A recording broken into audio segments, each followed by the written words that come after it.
Bonjour, je suis Marie-Josée Côté. Je suis directrice marketing commercial pour Socialimap. Socialimap est un logiciel qui a été développé par Alena Conseil, qui est une agence web digitale.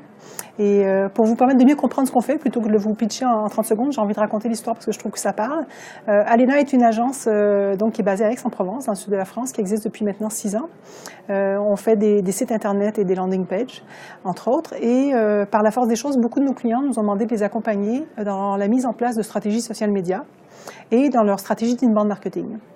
Et donc, pour y arriver, à l'époque, on mettait plusieurs outils bout à bout. Et très souvent, comme ces outils n'étaient pas les nôtres et qu'on ne les maîtrisait pas, le rendu n'était pas toujours ni maîtrisé, ni très qualitatif. Et de là est née l'idée de Florent Hernandez, qui est fondateur de Socialimap et de Alena Conseil, qui est ingénieur de formation et qui a fait l'école des mines de Saint-Étienne, de développer son propre outil. Donc à partir de là, il a imaginé quelle serait pour lui la solution idéale pour vraiment avoir une présence sur les réseaux sociaux riche, qualitative et constante et passer l'étape suivante qui est l'amplification sociale. Il a rédigé un cahier des charges, embauché un développeur et petit à petit est née l'histoire de Socialimap. Donc de l'activité d'agence web digitale, nous sommes passés à une activité d'éditeur de logiciels. Donc aujourd'hui, on a toujours la double casquette. Et donc, c'est comme ça qu'est né Socialimap. Socialimap a été lancé à la commercialisation il y a plus de 2 ans maintenant. Socialimap compte 9000 utilisateurs, parmi de très grands groupes, de grands comptes comme Adidas, comme Yves Rocher Italie. On travaille aujourd'hui avec Manpower, plusieurs clients également dans la banque. Et donc, pourquoi le Social Selling Forum? C'est assez naturellement, en fait, on s'aperçoit aujourd'hui que dans la transformation globale de l'entreprise, transformation digitale globale de l'entreprise, il y a eu un premier passage qui a été la digitalisation du marketing et de la communication, avec la mise en place déjà de CRM assez puissants, et puis pour faire vivre ces CRM, du coup des dispositifs de contenu, de présence sur les réseaux sociaux, puis de la présence, on a évolué vraiment vers une stratégie d'inbound marketing.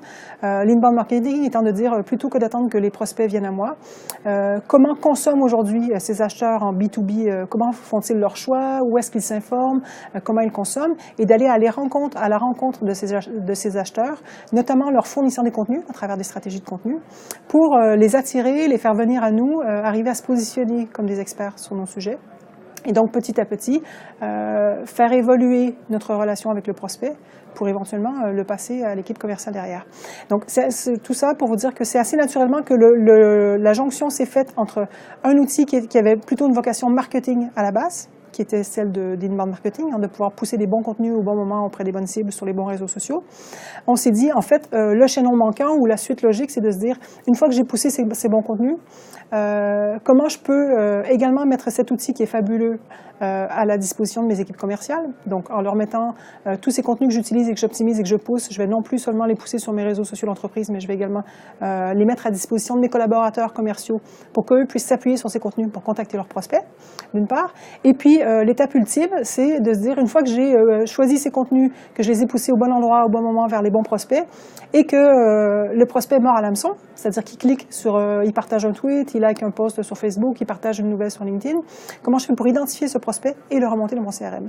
Et donc, aujourd'hui, on tend vers ça avec Socialimap, c'est-à-dire qu'on a un développement, un partenariat en cours avec GetQuanti, qui est d'ailleurs un partenaire de l'événement. L'idée étant effectivement d'intégrer la technologie GetQuanti à Socialimap pour que demain, on soit vraiment une sales tech, puisqu'aujourd'hui, on est un peu à cheval entre les martech et les sales tech. On fait les deux.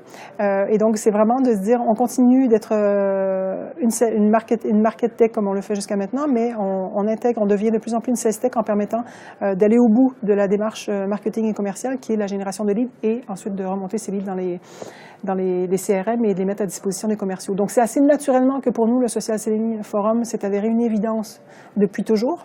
On était participant à la première édition, partenaire déjà de la deuxième édition, et aujourd'hui, on est sponsor Platinum de la troisième édition parce qu'on croit énormément déjà à l'écosystème. C'est un écosystème qu'on trouve riche, dynamique, avec beaucoup de belles pépites, de beaux prestataires, de gens qui sont agiles, qui sont ambitieux, qui sont novateurs, qui sont dans la disruption aussi et qui aiment bien bouger les codes, faire évoluer le cadre, et ça nous plaît.